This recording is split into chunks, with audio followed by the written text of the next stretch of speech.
The theme of 2019 Donkey Skin Trade Conference was Donkey Better Alive Than Dead. This two-day event, organized by the Intergovernmental Authority on Development IGAD and Brook East Africa, aimed to drive the ban on trade of donkey skin and slaughter of donkeys across Africa. The conference was convened to facilitate dialogue and debate on the short-term and long-term impacts on donkey skin trade to owners and nations, resulting in resolutions and recommendations on the banning of the trade. It's a crisis here in Kenya, and we're focusing and prioritising bringing about a ban to the trade, to the export of donkey skins and associated products, and also the issues of cross-border smuggling, which I'm sure you'll hear more about today. While countries like Botswana, Burkina Faso, Mali, Niger, Senegal, Ethiopia and Tanzania have in the recent past banned slaughter of donkeys, Kenya, in contrast, has licensed donkey slaughterhouses to meet the growing demand of the animal products. One of the things we wanted to do is to actually do an oversight, visit these communities, because seeing is believing. You know, you can say all the figures that you want, but if you don't really see it on the ground, it is hard to kind of like take it on board and make a decision. China is the largest importer of donkeys to make a product known as ejiao, used in foods, drinks and beauty products. This product is expensive and does not justify the cost to skin trade and slaughtering of these animals to make the product. It's danger. How many of us here can afford? On a quick math, I did. Previously, donkeys were from zero because we could have like two and you share with your relative or your neighbor a donkey for free. The cost now is, on average, is about 10,000. A mature donkey skin, we are told it can produce 1.5 kgs of ejao. And at the end of the day, you have your donkey back and you get money. When we take all the donkeys from 15 to 2 and we killing our people silently in the interest of beauty, I must call it that. If not curbed and banned, the donkey hide trade could result in increased levels of poverty, vulnerability to shocks, and marginalization of already deprived populations and disadvantaged groups such as women, children, and the elderly people. Viungani mwa mji wa Kitengela, wamiliki wa punda wakiwa kwenye maandamano. Punda katika eneo hili ni mnyama anayetegemewa pakubwa kuwa kitega uchumi kwa wakazi hawa. Tumekuwa na shida sana kwa sababu unaamuka asubuhi unakuta punda yako imechinjwa.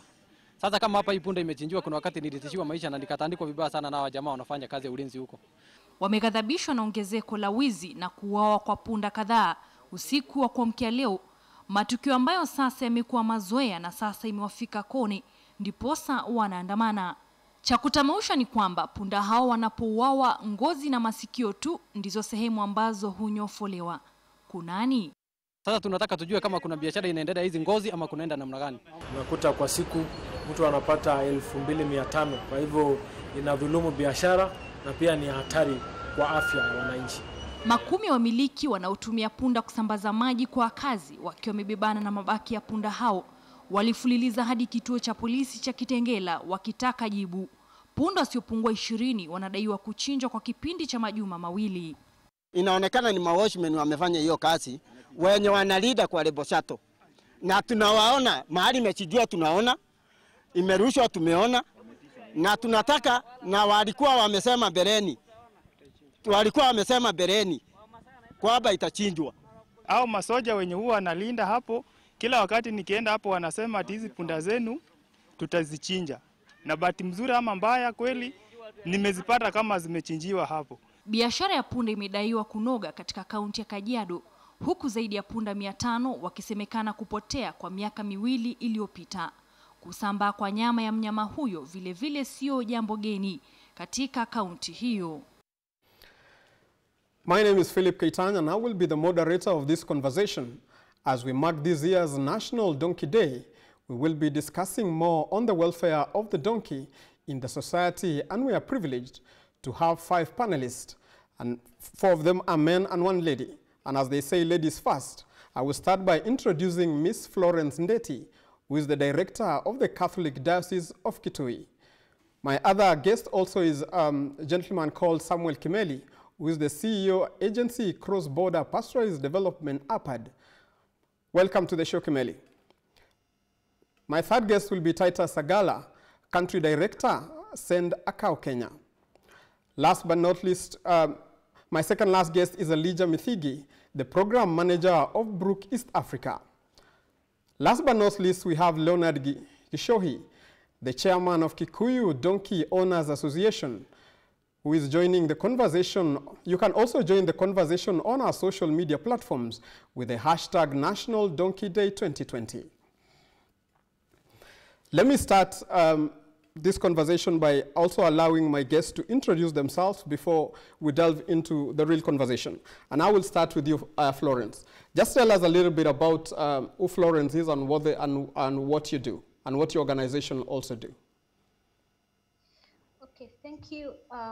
Florence Deti. I work for Catholic Diocese of Kikuyu, Caritas, and Caritas is the development department of the Catholic Church.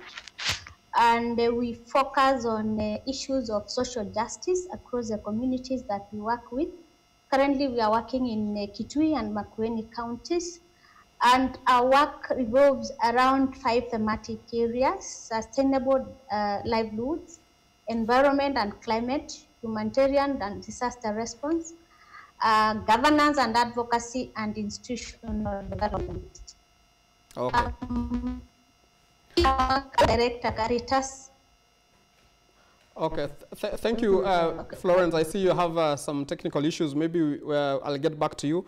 Let me go back to my other guest, who is Samson Kimeli.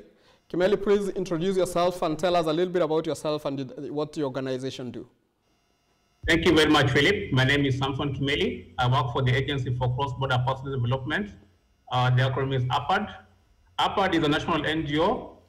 We implement various programs, among them peace building and conflict transformation, livelihoods and sustainable, food security and sustainable livelihoods, governance and advocacy.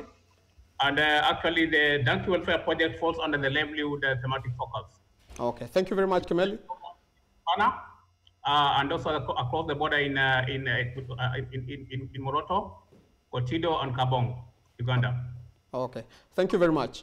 Now let's go to Titus Sagala. Titus, please just introduce yourself and what your organization do.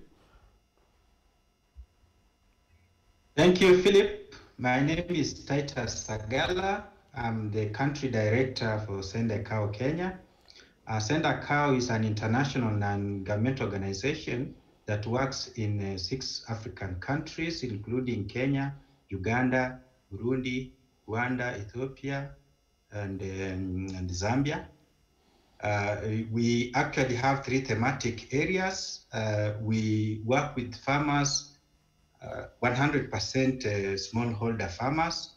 We do work in gender and social inclusion.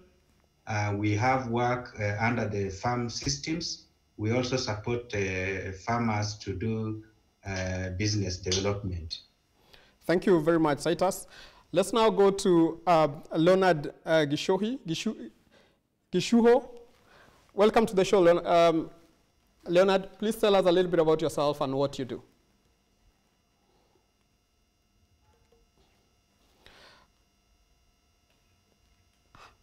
Hi, Leonard, how are you? Can you hear me? It seems Leonard is experiencing some technical challenges. Let me go to Elijah Mithigi. Welcome to the show, Elijah. Please tell us a little bit about yourself and what your organization do.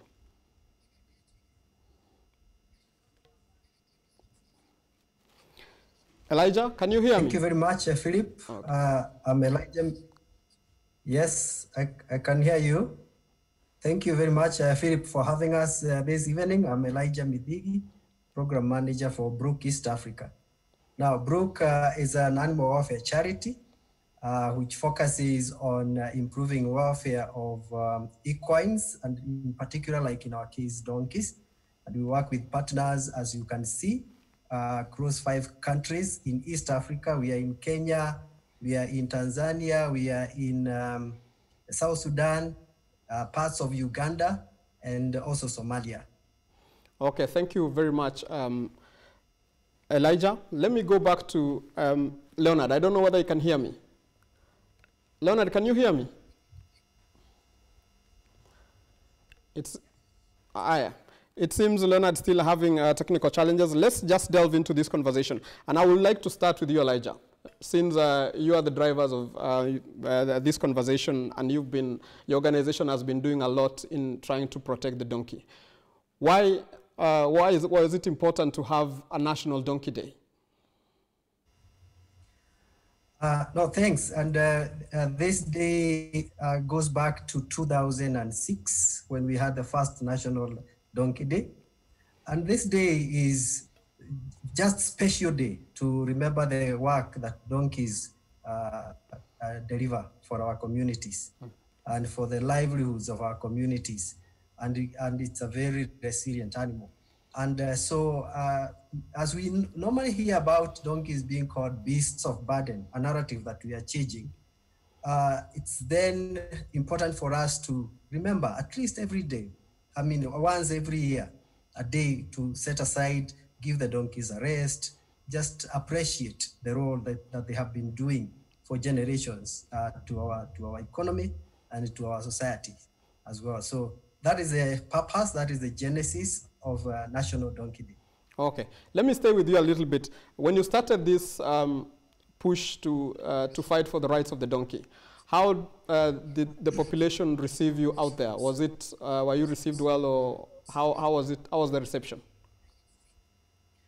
Initially, it was quite a foreign subject, especially to our society, and I would say in Africa, because the value for animals is not really our thing. So it was not very easy initially, even with the owners themselves, trying to get them understand that this animal that really give them service is important. We were seeing a lot of mistreatment, a lot of whipping, and many other things. Donkeys being abandoned when they get sick and not being treated. So it was not an easy journey at the beginning, but with time and with a lot of awareness creation, a lot of education, and the government also coming on board to join us, and other organizations like you can see our partners amplifying our voice, it has become a bit easier. Our society is now appreciating donkey in an improved way. So bring Florence into this conversation. Maybe Florence, you can tell us a little bit why the diocese, the Catholic Diocese of Kikuyu feels that it is important to also protect the donkey. Thank you, Philip. I would begin by saying that we work with the vulnerable in the communities, and the reason why the diocese and the development partner Caritas came into this is that, you know, Kikuyu is a water-scarce county, and most of the times our local communities across all the sub-counties, with a few in Kikuyu Central, the other 7, they use donkeys to fetch water. And given the numbers and the kind of treatment, like Elijah said, that the farmers were, how they were handling the donkeys, it got to our conscience, and we felt that it is our responsibility, while we work with the communities, to also take care of the donkey, because it provides water to the household. And that saves the energy that the women go through as they look for water, and also children, because they are also part of the family members who support the provision for water at household level. So that was our need when we realized there was a need to take care of the donkey. We've been working with living tours and groups as a way of educating them, and also changing their attitude and their practice when they're handling the donkeys, with a key focus on helping the communities appreciate the 5 freedoms of animals.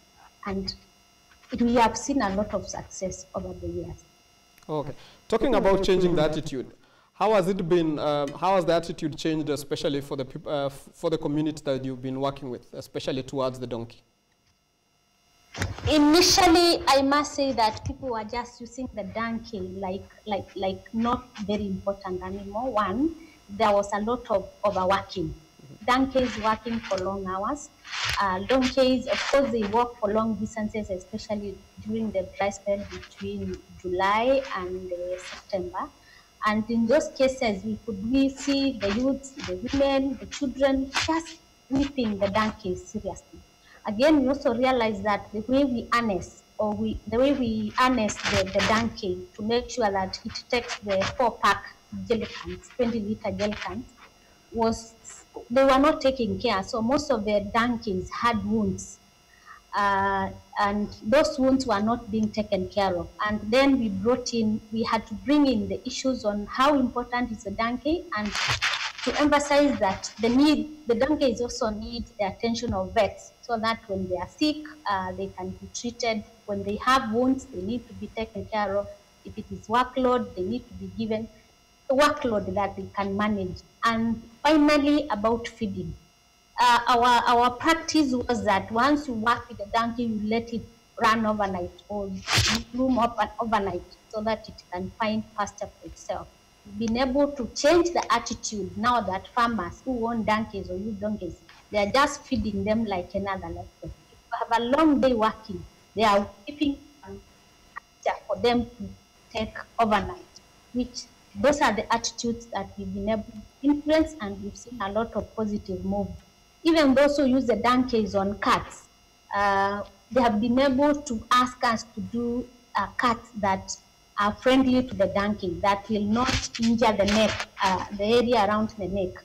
And we've seen a lot of positive move with the communities appreciating the donkey as a companion, not as a beast of burden. Okay. Over to you, Philip. Thank you very much. Let me also bring Samson Kimeli. Kimeli, just tell us a little bit about your organization, the Agency Across Border Pastoral Development is doing also to fight for the welfare of the donkey. Thank you very much, Philip. As you are aware, the Turkana, or rather the pastoralists, depend a lot on the donkey. Within Turkana, in Turkana and even within the region, that is Pokot, Baringo, Marsabit, and other areas, the donkeys play very key roles. Donkeys are used to ferry the sick to the hospitals in some areas. They're used a lot during migration. They ferry like household items. Maybe the young of animals, young kids and even the very old. They're also used to ferry food from the farms, as well as food rations from the distribution centers to the homesteads. Donkeys are also used to ferry goods, for example, charcoal from the villages to the centers for sale. So donkeys play very, very key roles. The reason why APAD thought, or rather, the reason why APAD is playing a very key role is because donkeys also play a very key role in cross-border work. As I mentioned, we're implementing the program in Turkana and the cross-border of northern Uganda, that's Karamoja region. And for your information, every year around 30,000 Turkanas, or rather community members, move into Uganda in search of water and pasture. And in the movement, they depend a lot on donkeys to move about. And number two, there's also a lot of conflict. A lot of times when there's conflict, donkeys are used to migrate back to safer grounds. So donkeys play very key roles among the pastoralists.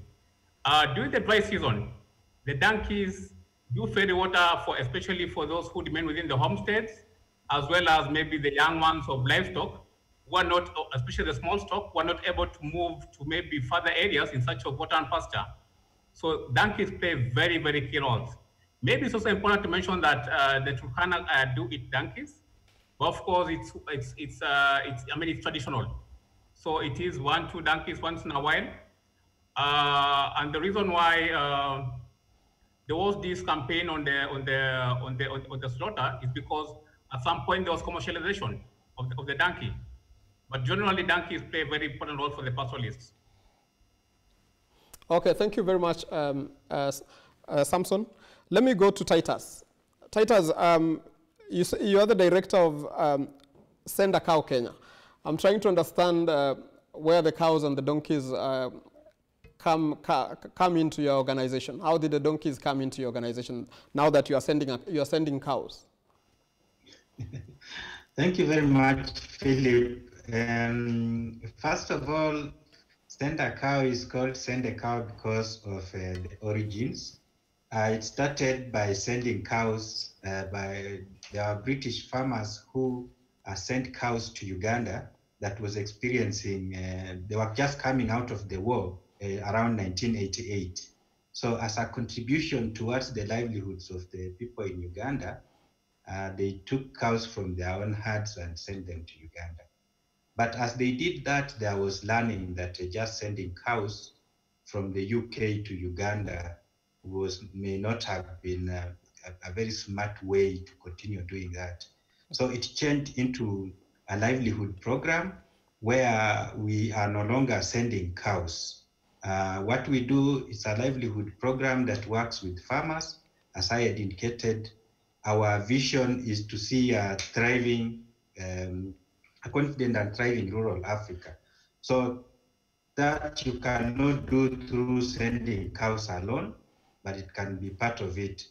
So as Send a Cow, we work with farmers on what we call farm systems, where we look at the farm resources, everything that is available on the farm that farmers can use to improve their food production, become food secure, get income from the farm.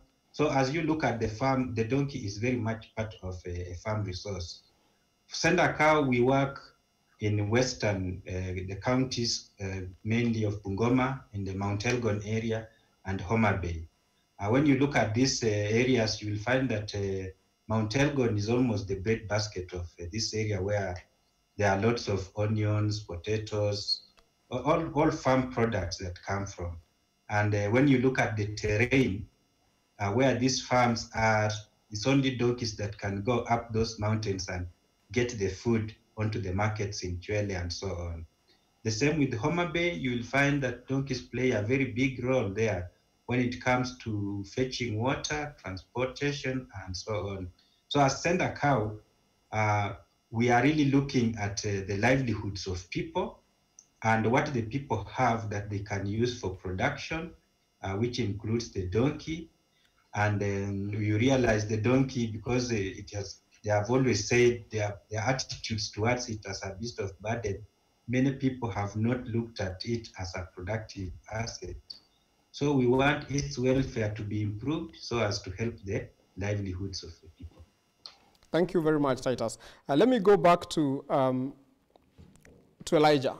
When we talk about the National Donkey Day and fighting for the welfare of the donkey, apart from just being the beast of burden, what other benefits can come from the donkey? Thank you, Philip. As my colleagues have said, donkey is very central in our society, in production, especially agricultural production. And you can't even quantify. We attempted to quantify the value of donkeys in a recent research with Carol. And we only managed to look at the transportation aspect, like those which transport water in the rural urban setup with the young people, where we found almost every day, young people are earning about between 1,000 and 2,500 Kenya shillings per day. That is income. And when now you look at that is what you can attribute directly to cash. But then when you look at the value that donkeys add in the food chain, it is unquantifiable. And I may give you an example with the mwea. And as you know, mwea is the rice basket of Kenya. And there is no single grain of rice that can move from the rice fields without a donkey to the rice mills. So you see, if you then factor the contribution of donkey in the rice food chain, you can see how much valuable the animal is. I can also talk about milk value chain. If you look at places like Nyandarua, many dairy farms, dairy places there, the donkeys are the ones that transport milk to the dairy. And so if you try to quantify the contribution of donkeys in these value chains, it is enormous. And that's why we are saying it is not just about a beast of burden, but a very valuable livelihood asset for our communities. We need to appreciate and embrace, and it can become even more productive if we take better care. And that is a message that we normally put across to the farmers and the owners. Okay, thank you very much. We'll take a short commercial break, but when we come back, I will introduce my other guest who had technical challenges. That is Leonard Gishuho, who has a very interesting story of how he has built a relationship with his donkeys, and he'll be able to tell us that when we come back. In the meantime, you can join this conversation via our social media platform. That is the hashtag National Donkey Day 2020.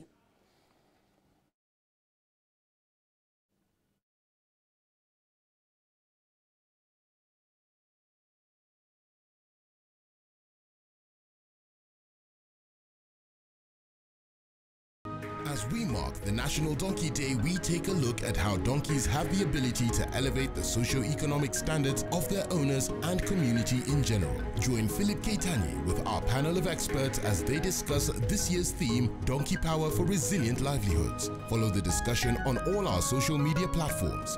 Farm Kenya, working to secure your growth. The National Donkey Day Forum is brought to you by Standard Group in partnership with Brook East Africa and her partners.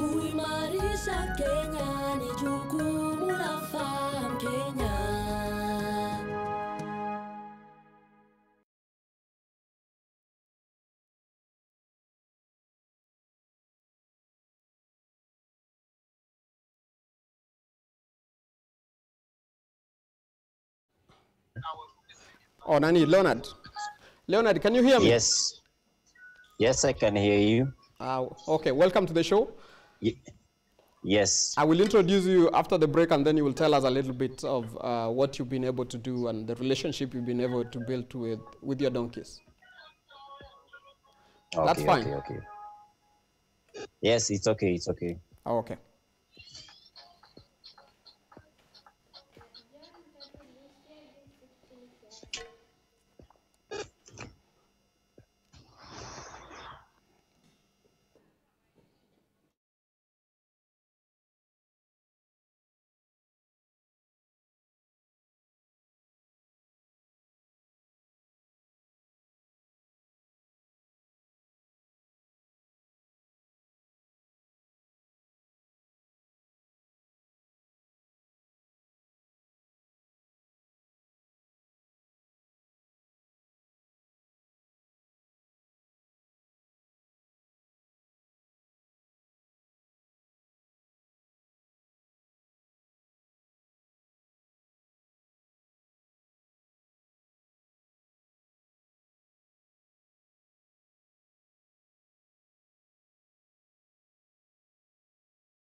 As we mark the National Donkey Day, we take a look at how donkeys have the ability to elevate the socio-economic standards of their owners and community in general. Join Philip Keitany with our panel of experts as they discuss this year's theme, Donkey Power for Resilient Livelihoods. Follow the discussion on all our social media platforms. Farm Kenya, working to secure your growth. The National Donkey Day Forum is brought to you by Standard Group in partnership with Brook East Africa and her partners. Kuimarisha Kenya ni jukumu la Farm Kenya. Welcome back and thank you for staying with us. Before we went on a break, we had the importance of the donkey and why it is important to protect and take care of the donkey. Now I'd like to introduce my other guest, Leonard Gishuho, who is the chairman of the Kikuyu Donkey Owners Association. Welcome to the show, Leonard. And tell us a little bit about the relationship you've been able to build with your donkeys. Okay. Since way back, since I was born, I found my parents using donkeys as a way of feeding the cows that we had at home. So I grew up from my childhood knowing that a donkey is a very important animal. And when I grew up at my teenage years, I was able to buy one. But I did not commercialize it that much because I went to look for some other employments. Some people would say good employments because maybe you would work for somebody who's paying you let me say a good salary. But later on, I decided to quit. And I went home and I picked up my donkey and I started working with it from around 2012. Later on it died, but it was called Jack. Jack is a male donkey, so I had named it Jack. So Jack died, and then later on I bought another one. I usually call it Mzee. From around 2012 up to now, I've been using it. I've been able to build a relationship with it because a donkey is a very easy animal to work with. Its memory, it has a very sharp memory. Okay. Once you train it, you don't need to tell it what to do next. During my working days, I've come to learn that you don't need to abuse the donkey for it to work. We did not know that before until Kendat came in place together with Brook. It brought us some teachers, came and taught us about handling donkeys, working with the donkeys. And from that time, our mentality towards the donkey welfare has really changed. And okay, not only Leonard, for me, but also for the, yes. If I may interject a little bit, you've told us in brief the importance that you've learned about the benefits of the donkey. But there's a very interesting bit that I really wanted you to talk about yes. during your wedding. What part did the donkey play during your wedding? Okay, I've seen you bring the pictures. So during my wedding, I actually did not use expensive limousines. I actually used the donkey to carry my bride. And I actually went viral. The reason as to why, I decided to use the donkey, not to look for popularity, but actually it is to show the people how much I value this donkey. And I actually didn't know that it could go viral, that people could see it as a unique thing. But I appreciated, I also did that as a way of appreciating my donkeys, because I've been able to pay my bride price using that donkey. I've been able to organize such a wedding using that donkey. Then why should I leave it behind? It should be part and parcel. And actually, it even eats the cake. Some people came to the wedding, they didn't eat the cake, but actually even the donkey, I made sure that it had a piece of the cake. Thank you very much, London. Let me now bring Elijah. Elijah, we've had the amazing stuff that the donkey can do. Not just carrying luggage, but it can also perform very important things during people's very important days like the wedding. So if I ask you, Elijah, why is it that now the government, the other day we saw they banned the slaughter of donkeys. Why was it important to make sure that the slaughter of donkeys was stopped? Thanks. It goes back to 2016 when the slaughter of donkeys for export to China was licensed. And of course, Kenya was not the first one. That had been done in other countries in Africa and also outside Africa. But the market for China is insatiable for the skin. And even China themselves, at some point they had started slaughtering donkeys, but they stopped and looked for market elsewhere because they could not sustain the trade.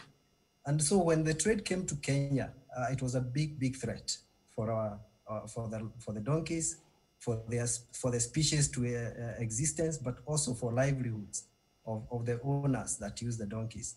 And it was going to be a big loss economically and also losing a species. We conducted some research with some government institution, CARO, in 2019, which indicated that at the rate by which the donkeys were being slaughtered, almost 1,000 per day by the 4 slaughterhouses, we only had donkeys up to 2023. After that, we would be talking of a donkey that used to be.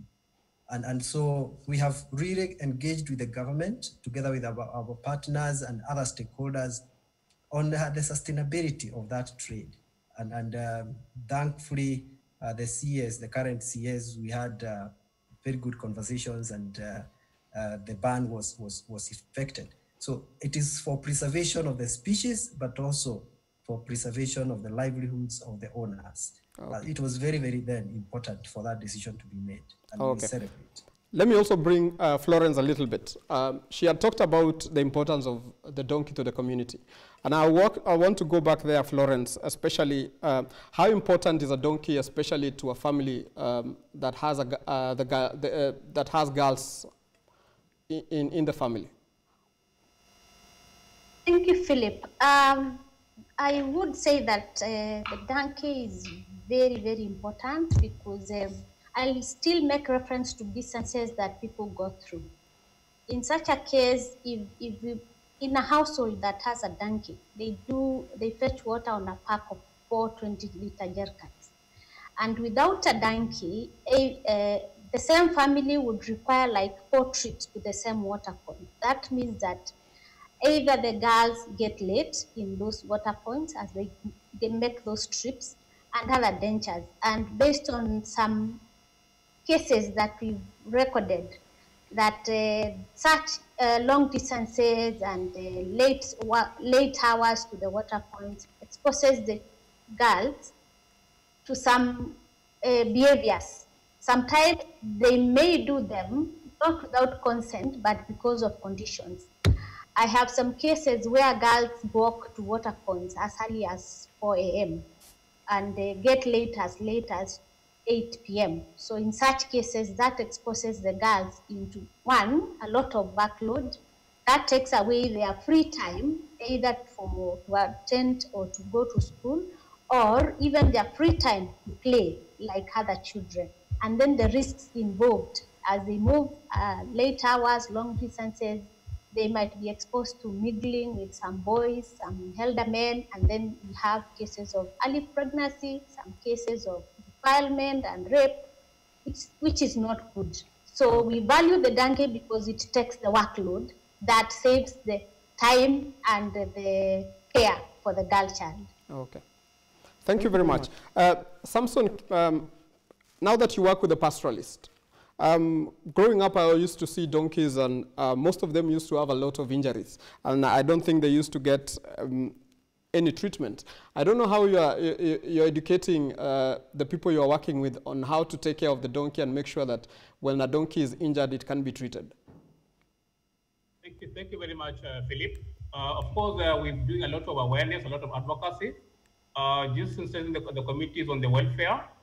One, among the pastoralists, a lot of times, they don't believe that donkeys get sick.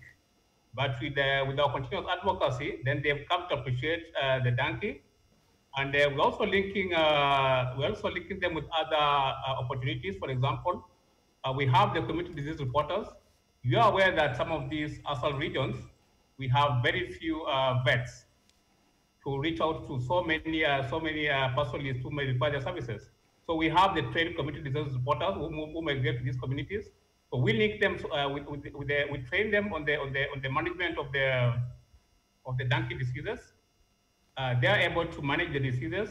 They're also able to report some of these diseases to the government officers at their sub-counties, as well as maybe their wards, who are then able to report back to, for intervention at the county level. Okay, thank you very much. Titus, maybe you can tell us a little bit of the successes you've been able to achieve since you started working with the communities you work with, and how has the donkeys improved in that region? Thank you, Philip. First of all, Send a Cow, generally we work with farmers to change their attitudes so that they may realize that they have the capacity to get out of poverty. Because a lot of the poverty in the rural areas, you will find that is attributed to attitude where people say that we are poor because we are poor, and they don't see their resources as their farm resources as something that can get them out of poverty. So through our gender work, we have worked with lots of donkey owners and users, and because of the attitudes that Sam has talked about, where people thought that donkeys can be mistreated, they are supposed to be overloaded, they never get sick. When they get sick, they are not treated. So we have been able to work with close to 5,000 donkey owners and created awareness. They now have the capacity to seek treatment for their donkeys when they are sick. We have also worked with the local service providers. These are mostly agrovets and those animal health practitioners in the field who, because of their training in the colleges, they don't concentrate, they don't actually train anything on donkeys. But as Send a Cow in collaboration with the Brook East Africa, we have trained people. These people now, they are stocking drugs that can be used by the donkey owners to treat their donkeys. They can treat the wounds and so on. Again, we have treated a number of specialized people who are usually just trained by horse owners to take care of the donkey's feet. Okay. Because donkeys use their feet are very important. Okay. And many people don't take care of them. So we have trained people who can trim them, who can take good care of them, and that's one of the... Okay, thank you, Titus. Let me go back to Leonard. Now that you have a very good relationship with your donkeys and that you lost one some time back, going forward, what plans do you have? Do you have plans to increase the number of your donkeys? And how also, what I'd like to know is, how do you find the balance of your donkeys, the time they work and the time you feed them? Okay, thank you so much. Okay, let me start with the final bit of your question, the time of feeding. Donkeys, mostly we feed them at night because during the day, you can't actually feed them because they are working. And it can actually, a donkey can feed for at least a whole day and a whole night. But once you feed it during the night, just for example, us in urban setup, we mostly use leftovers from the markets, which are very nutritious, the donkeys. And you give them a bit of unga that it may be able to energize it. And now, also now to how am I deciding to improve on improving my business? We actually, not only me, but we are starting as a group. We want to start a breeding program for our donkeys so that they can multiply. Because as you have heard and as you have seen, that the decline of the donkeys is at very high rate because of the legal and actually illegal slaughter. What we plan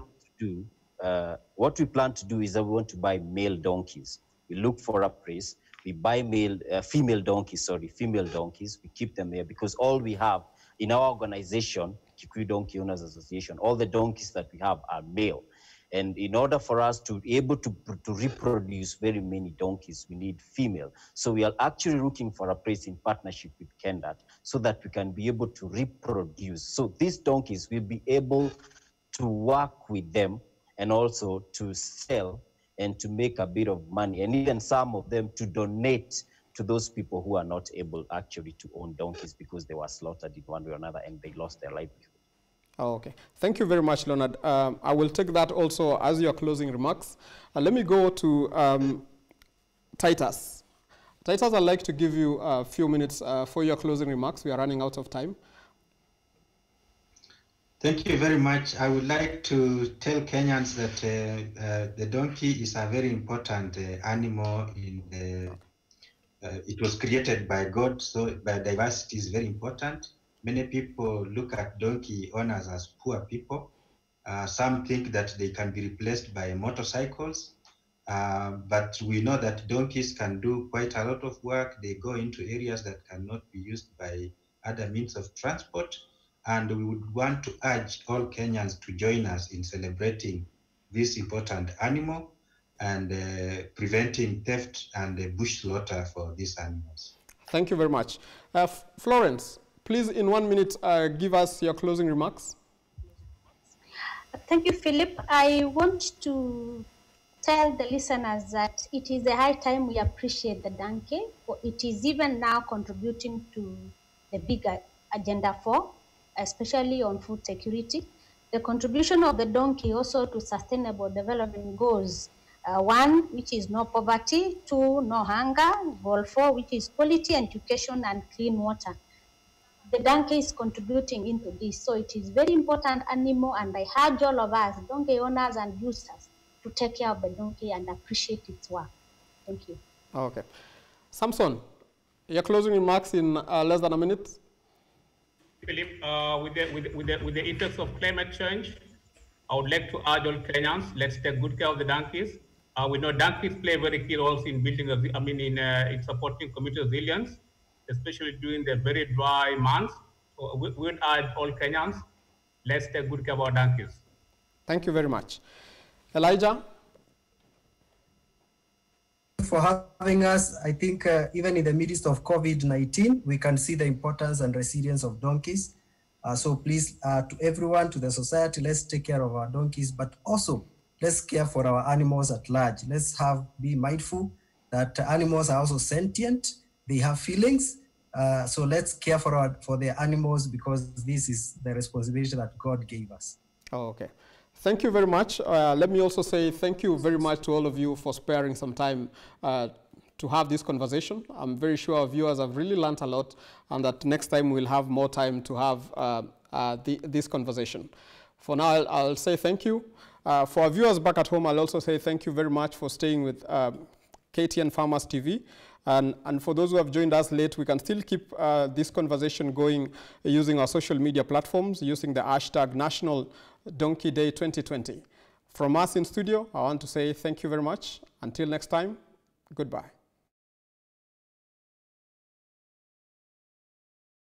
The conversation going on our social media platforms as we focus on and appreciate the burdened, beautiful beast, the resilient donkey, as part of our growth as a nation.